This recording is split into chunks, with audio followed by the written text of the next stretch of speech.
What's good, YouTubers and YouTubettes? This is JB Sports, back again with another one. Ever since the purse bid was called for the WBC heavyweight title matchup between Tyson Fury and Dillian Whyte, which was won by Queensberry Promotions in collaboration with Top Rank Boxing, promoters Frank Warren and Bob Arum, with the backing of ESPN, were able to outbid Eddie Hearn in Matchroom Boxing with the backing of DAZN. They put up a record high bid of $42 million, actually a little over $42 million, which easily was higher than the bid put in by Eddie Hearn, which was $32 million. Now the WBC several weeks ago ruled that the purse split would be 80-20. Eddie Hearn and Dillian Whyte were not happy with this purse split, so they decided to go to war with the WBC. They're in arbitration right now with the WBC, and they're looking to get a higher bid than 80-20. This whole mess is just a big soap opera. Why is you still in arbitration with the WBC and the purse bidding got called, which WBC said several weeks ago that it would be an 80-20 split? Queensberry Promotion won the purse split in collaboration with Top Rank Boxing, and it basically then came out and said that, look, Tyson Fury gonna get $32 million somewhere in that neighborhood, and Dillian Whyte gonna get 8.4, in the neighborhood of $8 million, $8+ million. Now both fighters gonna take 10% out of their purse, and they gonna do a winner take all with the 20%. So Dillian Whyte at the end of the day could walk away with $11 million plus if he's able to defeat Tyson Fury. Tyson Fury at the end of the day, which his purse is gonna be around about 28, 29 million. He get an extra $4 million. He could walk away with $33 million. That'll put him in the neighborhood of Canelo Alvarez, who was averaging around, what, 35 million per fight when he was with DAZN, and he's making like 40 million he made against Caleb Plant, and he's rumored to be making 50 million in the potential Jamal Charlo fight, which I'm hearing is the likely fight. That's the front runner fight for Canelo Alvarez. We'll see what happens. We'll see what transpires, but they're not happy with the purse split. That's why you ain't heard Dillian Whyte say anything. Dillian Whyte has went radio silent. Eddie Hearn, who's the P. Diddy of boxing promoters, always in the video, he ain't talking. So they done huddled up, and they coming up with a scheme you can best believe. And I think the scheme that they're going to come up with is they're going to get Dillian Whyte to possibly pull out of this fight with Tyson Fury. They can offer Dillian Whyte a 2-fight deal, basically. Many people don't know this, but Dillian Whyte is not signed with Matchroom Boxing. He's not aligned with Matchroom Boxing. Well, he's aligned with Matchroom Boxing, but he's not signed with Matchroom Boxing. He's aligned with Eddie Hearn, but he's not signed with Eddie Hearn. You understand me? But they can basically do a 2-fight deal with him and say, okay, look, you're going to get the winner of Anthony Joshua versus Alexander Usyk, which is for 3 belts. Instead of fight for this 1 belt in an organization that messed over you every chance they get, this is Eddie Hearn talking. You can fight for 3 belts, Dillian Whyte. You can get the winner of that fight. You could possibly get an interim fight against maybe a Chris Arreola or somebody like that.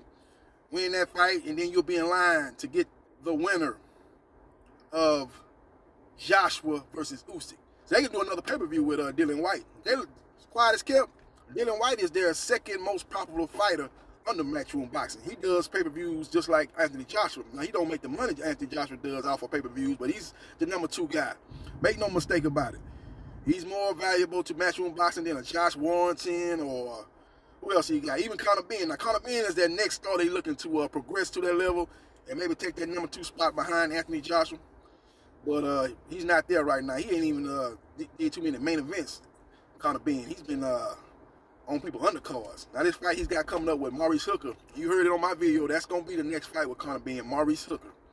When that fight finally does get announced, remember you heard it here first on my video. JB Sports, the man, the myth, the legend. Let's believe that. With all that being said, Tyson Fury could be left without a dance partner. Now, I wouldn't be a bit surprised if Dillian Whyte does pull over that fight. Bob Arum and Frank Warren already has a plan B lined up. Because I told you this in several videos, if Eddie Hearn them would have won the first bid, you wouldn't have heard Frank Warren do no videos. You know, he's doing a lot of videos here recently. He done a video with Second Ounce, an interview with these YouTube channels. He done an interview with IFL TV. He's done several. I think he did one with I think he also did one with Boxing Social. Now, say Eddie Hearn would have won that first bid, you wouldn't have heard Frank Warren doing no interviews. You wouldn't have heard Tyson Fury on Twitter, you know, doing these videos talking about he ready to fight, he's training, and calling people all kind of names, calling people out their names. You wouldn't have seen none of that. Eddie wasn't radio silent because Bob Arum and Frank Warren would have not allowed Tyson Fury to fight on a Matchroom promoted card that'd be shown on the zone. That wasn't gonna happen. Eddie Hearn knows this, so Eddie Hearn said, okay, the shoe is on the other foot now, and I'm gonna try my best to get Dillian Whyte to not fight on the top rank Queensberry promotion promoted card. So it's just nothing but a big old mess. Like I said, it's not just about the money, it's about Dillian Whyte don't feel he gonna get a fair shake on the top rank promoted card. If the fight goes to decision, he don't think he's gonna have any kind of chance in hell to get a decision win over Tyson Fury. He knows he's gonna probably have to knock out, in his mind, he probably believes he's gonna have to knock out Tyson Fury to win the fight. He believes even if he drops Tyson Fury, he's able to get up and make it to the final bell of 12 rounds, that he will get a gift decision.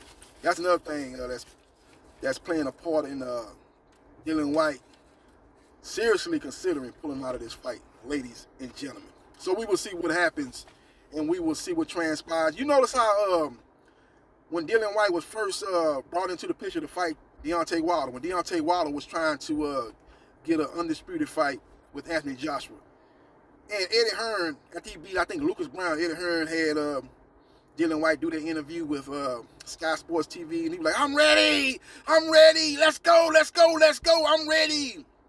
And you know they was trying to get Deontay Wilder to put his WBC title on the line against Dillian Whyte under a Matchroom Boxing promoted card on Sky Sports TV. They weren't with the zone at that time. On Sky Sports TV pay-per-view. And that's what they wanted him to do. They didn't think Deontay Wilder was a big draw in the U.S., so they thought they could pay him enough money to entice him to come over here to the U.K. and fight Dillian Whyte. See, Dillian Whyte, in his all his fights pretty much, since he pretty much been a name in the heavyweight division, has been fought up under Matchroom Boxing and Eddie Hearn promoted cards. He don't want to give up that leverage. He won't give up that leverage. He always talking about, oh man, I go over there and fight Deontay Wilder in the U.S. When one of those interviewers asked him at that time, he's like, okay, you want the WBC champion to come over there and fight you in your backyard, the UK? Would you be willing to go fight Deontay Wilder over here in the U.S.? And he said, oh, I have no problem. I come over here and fight. I go over there and fight Deontay Wilder in the U.S. I have no problem with that. But you could tell he was just saying something to sound good in front of the interviewer and did not look like he would fight Deontay Wilder anyway. He just wanted to fight for the belt. But in all actuality, he don't fancy fighting under another promoter's card, in my opinion. And you can just look at his last fights, his last several fights. He's fought under Matchroom Boxing, despite the fact that he don't have a contract with Matchroom Boxing. He don't have a contract with Eddie Hearn. So we will see what happens, and we will see what transpires. But if that is indeed the case, and Dillian Whyte pulls out of the fight, and then sets the stage for him to take on the Anthony Joshua or Alexander Usyk winner for